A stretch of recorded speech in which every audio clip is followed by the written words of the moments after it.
Assalamualaikum warahmatullahi wabarakatuh dan selamat datang ke kelas sejarah tingkatan 4. Jadi kita masih berada daripada bab 2 iaitu kebangkitan nasionalisme.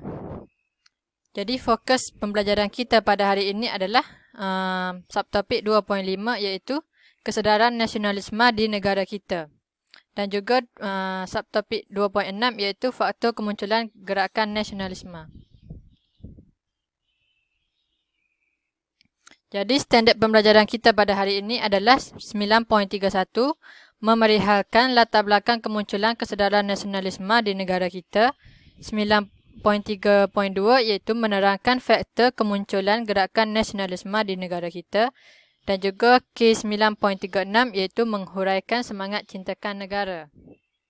Seterusnya objektif pembelajaran. Jadi pada akhir pembelajaran, cikgu harap murid akan dapat membuat kronologi kemunculan kesedaran nasionalisme di negara kita. Yang kedua, menjelaskan sekurang-kurangnya 3 faktor kemunculan gerakan nasionalisme di negara kita. Dan yang ketiga, cikgu harap murid dapat menerangkan kepentingan semangat cintakan negara. Okey, bagi subtopik 2.5 iaitu kesedaran nasionalisme di negara kita. Okey, kesedaran nasionalisme di negara kita ni dapat ditelusuri sejak zaman Kesultanan Melayu Melaka lagi. Jadi kesedaran ini berkembang semasa menghadapi ancaman daripada Siam dan British oleh pejuang tempatan. Jadi bermula dengan zaman Kesultanan Melayu Melaka. Okey, sejarah perjuangan bangsa menghadapi ancaman luar ni dapat dilihat sejak dari zaman Kesultanan Melayu Melaka. Jadi usaha pemimpin Kesultanan Melayu Melaka ni seperti Sultan Muzaffar Shah dan Sultan Mahmud Shah seharusnya disanjung. Kerana setelah berundur daripada Melaka, Sultan Mahmud Shah ni berusaha mendapatkan Melaka kembali dengan melakukan 3 serangan terhadap Portugis. Namun serangan tersebut gagal. Jadi semasa penempatan Portugis di Melaka, Sultan Mahmud Shah ni telah melakukan 3 serangan terhadap Portugis. Namun malangnya serangan tersebut gagal. Seterusnya penentangan terhadap ancaman luar juga dapat dilihat melalui perjuangan Sultan Kedah, iaitu Sultan Abdullah Mukarram Shah yang menentang Syarikat Hindia Timur, iaitu HSTI, Syarikat British, untuk mendapatkan kembali Pulau Pinang yang merupakan sebahagian daripada wilayah Kedah. Jadi perjuangan baginda ini merupakan perjuangan yang terawal menentang British di Kedah. Okey, seterusnya yang ketiga, iaitu penentangan penjajah oleh pemimpin tempatan. Antaranya adalah perjuangan yang dilakukan oleh Dol Said, Datuk Maharaja Lela, Datuk Bahaman, Rentab, Mak Saleh, Tok Janggut dan Haji Abdul Rahman Limbong pada penghujung abad ke-19 dan awal abad ke-20. Jadi perjuangan mereka ni bersifat setempat lah, namun selari dengan erti nasionalisme, iaitu semangat cintakan tanah air. Dan perjuangan menuntut kebebasan daripada ancaman luar dan mendaulatkan wilayah masing-masing. Jadi kesedaran awal ni mendapat reaksi dan tindak balas yang keras daripada penjajah, sehingga memaksa masyarakat kita ni bergerak secara sederhana. Okey, yang terakhir sekali, terdapat juga perjuangan yang dilakukan oleh tokoh-tokoh agama sejak awal abad ke-20. Contohnya gerakan Islah yang dipelopori oleh Syekh Muhammad Tahir Jalaluddin Haji Abbas dan Syekh Al-Hadi. Seterusnya, kesedaran ini kemudian diteruskan melalui penulisan kreatif seperti penulisan akhbar oleh Zainal Abidin Ahmad, iaitu Za'bar. Seterusnya Muhammad Sakawi Yusof, Abdul Rahim Kajar dan juga Hajah Zainah Munshi Sulaiman, iaitu Ibu Zain, dan juga Fatimah Yaakob.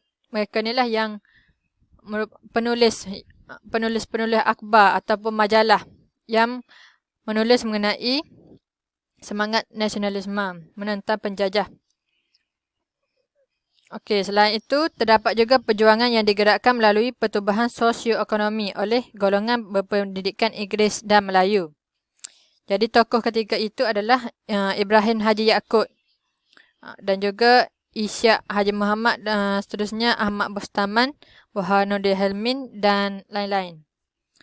Jadi walaupun mereka ni menghadapi masalah kewangan, halangan undang-undang dan juga pengawasan yang ketat daripada pemerintah, perjuangan mengkritik dan menyedarkan, namun perjuangan untuk mengkritik dan menyedarkan masyarakat masih diteruskan supaya kesedaran nasionalisme negara kita ni dapat diwujudkan. Okey, itu sahaja kesedaran bagi topik 2.5. Seterusnya kita masuk pula kepada subtopik 2.6, iaitu faktor kemunculan gerakan nasionalisme. Okey, cuba kamu teka berapakah faktor kemunculan gerakan nasionalisme di negara kita?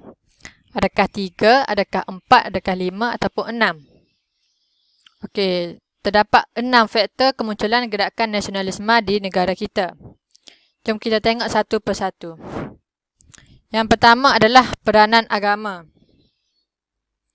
Jadi kemunculan peranan agama ni dipelopori oleh pelajar.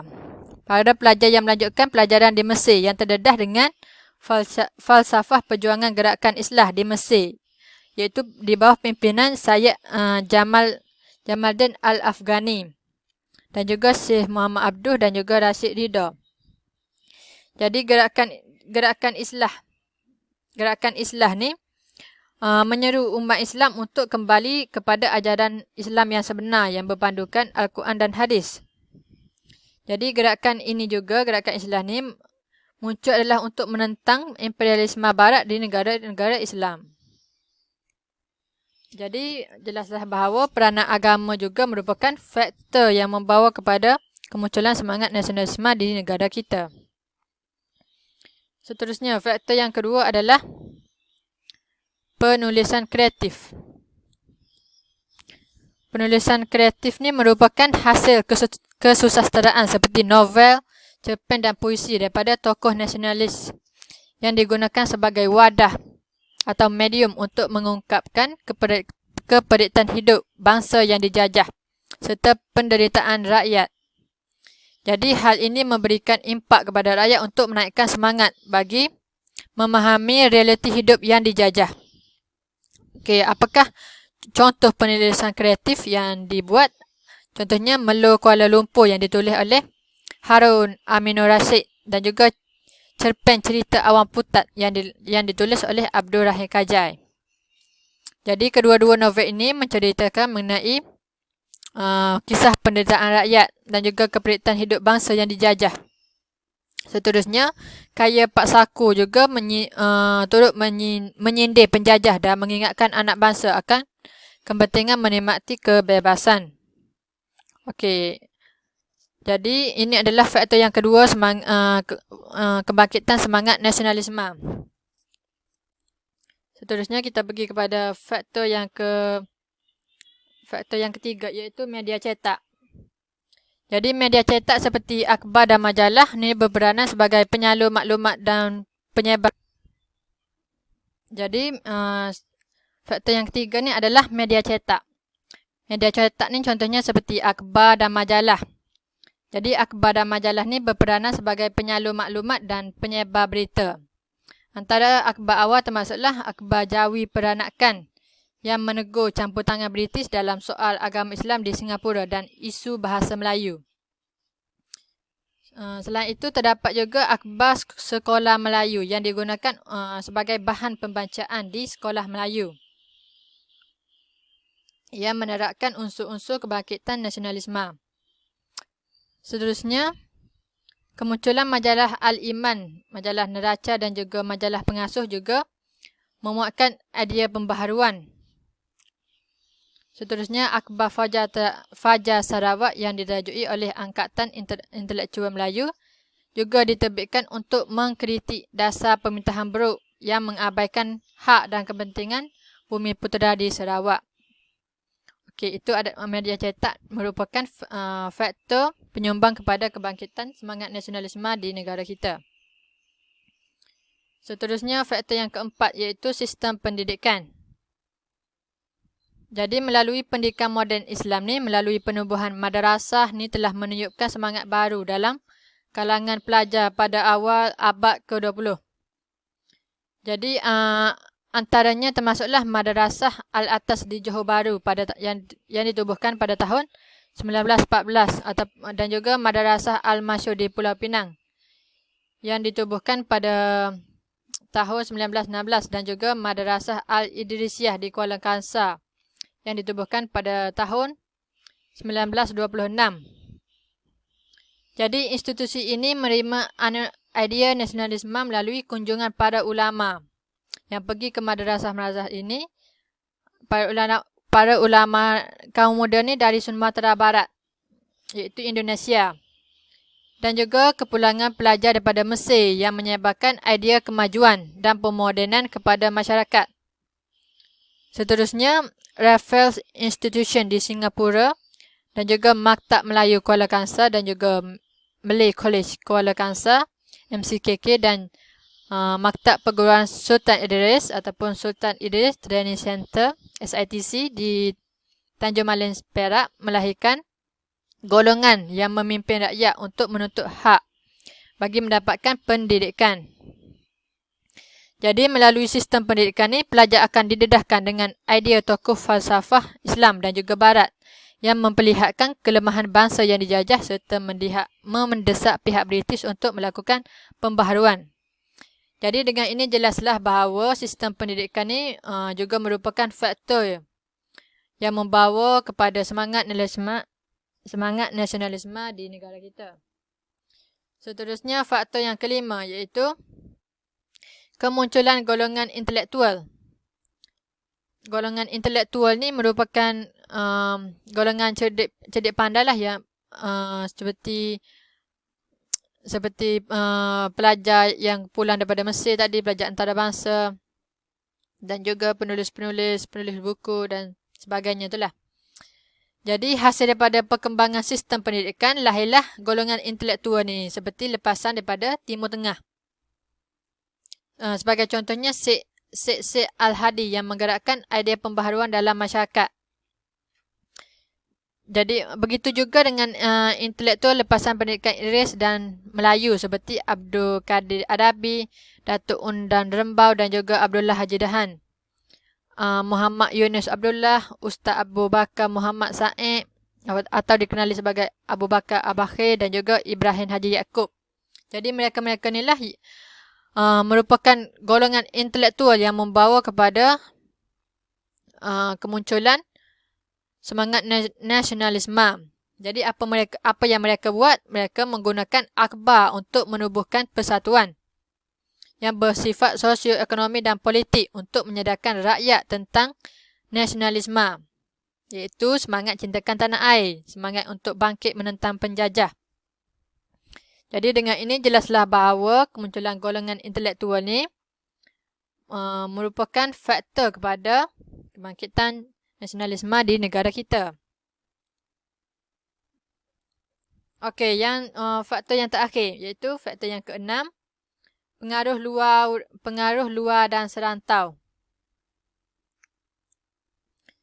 Jadi yang pertama, pengaruh luar dan serantau ni, kebangkitan Pan-Islamism di Empayar Turki Uthmaniyah telah menyedarkan umat Islam untuk bersatu menentang ancaman luar. Kemudian pengaruh gerakan Islam di Mesir pula menggerak umat Islam untuk melakukan pembaharuan yang progresif. Seterusnya, kemunculan Jepun sebagai kuasa besar dunia yang berjaya menewaskan Rusia telah membuka mata penduduk tempatan untuk memperjuangkan nasib mereka. Dan juga gerakan revolusi Cina pimpinan Dr. Sun Yat-sen ini turut menimbulkan kesedaran nasionalisme. kerana berjaya menewaskan kerajaan Manchuria dan menubuhkan negara Republik China. Okey, itu merupakan pengaruh luar dan pengaruh serantau yang mendorong kepada kebangkitan semangat nasionalisme di negara kita. Okey. Jadi, apakah kepentingan semangat cintakan negara ni? Okey, kepentingan semangat cintakan negara ni dapat membebaskan negara kita daripada kuasa asing dan juga mengembalikan hak kita sebagai rakyat di negara sendiri. Dan juga apabila kita bersatu padu menyerang musuh, kita akan digeruni oleh pihak musuh dan juga kuasa barat. Jadi pihak barat akan berasa gerun untuk menjajah negara kita apabila rakyat-rakyat kita ada semangat nasionalisme yang akan bangkit menentang mereka. Okey, jadi rumusannya, perkembangan yang berlaku akibat daripada pengaruh dalaman dan juga pengaruh luaran telah menyemarakkan pergerakan nasionalisme di negara kita. Jadi kesannya, lahirlah golongan intelektual yang berjuang melalui organisasi, melalui penulisan kreatif dan juga penubuhan persatuan bagi mendalatkan negara. Okey, sekian saja kelas kita pada hari ini. Sekian, terima kasih.